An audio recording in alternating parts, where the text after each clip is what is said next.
Ош шаардык кеңешинде бул деген коллегиальный орган да, коллегиалдуу орган бүт маселенин баары чогуу чечилет. Бирок ошол жерде демилгени колго алып туруп, эң жакшы идеялардын саавтары болсоңуз болот да.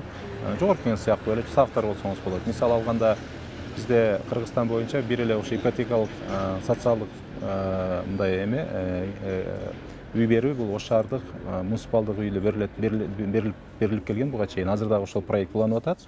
Ошол проекттин условиясы, шарттары абдан мындай. Мисалы айтканда жылдык пайызы 8% болчу. 8% болчу. Анан биз келген убакта 8% болчу. Анан баягы кайтарым мөөнөтү 7 жылга чейин болчу да. Бирок бизде баягы социалдык именно университеттин мугалимдери, врачтар, социалдык тармак иштеген мамлекеттик кызматкерлер алганга байланыштуу бизде ошол депутаттардан суранганда ошол биз шартын жеңилдетип бергиле депчи. Ошол жерде биз 7 жыл дегенде 12 жылга узартып, 8% дегенде 6%га түшүрүп, азыр болсо 4%га түшүрүп, ушундай ал жерде дагы бир канча депутаттар демилге көтөргөнбүз, анын бирөөсү мен. Андан сырткары мына Бишкек шаарында билесиз, муниципалдык аймактык башкармалык деп бөлүнөт.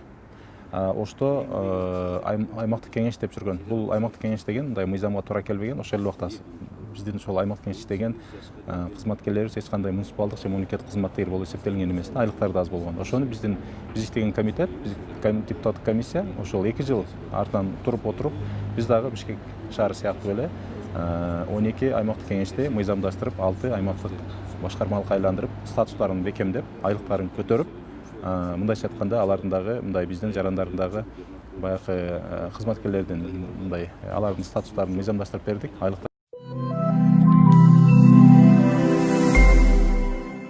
Ишкерлик чөйрөсүндө жүрөм. Бюрократиялык системанын баягы ишкерлик чөйрөсүндө жүргөн адамдар баары бюрократиянын курмандыгы болгондор чекеден чыгат деп ойлойм. Анткени бизде мисалы бир жакшы проект алдыга жылдырам десеңиз, процесс согласования деп коет, жанагы макулдашуу процесстери абдан эле татаал да, абдан татаал.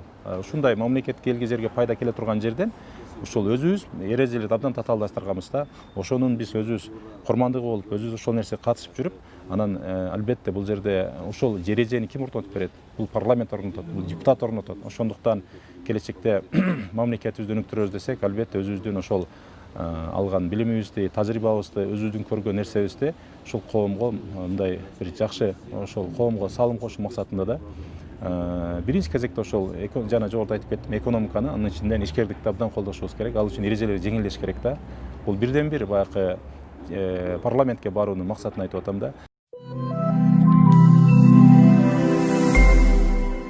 Негизги кыла турган кызматы бул мыйзам бир тармакты, бир маселени, бир багытты анализдеп, анан ошол элге ылайыктуу, жеңил, ошол мыйзам элге пайда алып келе турган, адамдарды өнүктүрө турган, мамлекетти алдыга сүйрөй турган, маселе чечип бере турган мыйзам болуш керек да. Ал үчүн жогоруда айтып кеткен ошол депутат болом деген инсан, эле депутаттын анализи абдан мыкты болуш керек. Ошол чөйрөдө мындай күчтүү адис болуш керек да, күчтүү адис болуш керек. Мисалы, эгерде Кудай буйруп биз депутат болуп калсак, ошол ишкерлик чөйрөсүндө, бизнес чөйрөсүндө, экономикалык тармактарда Кудай буйруса биз ошондой бир эң бир практикада мындай жеңил, эң жакшы мыйзамдарды Кудай буйруса биз сунуштай алабыз. Анткени бул маселени биз баарыбыз өзүбүздөн мындай өткөрдүк да.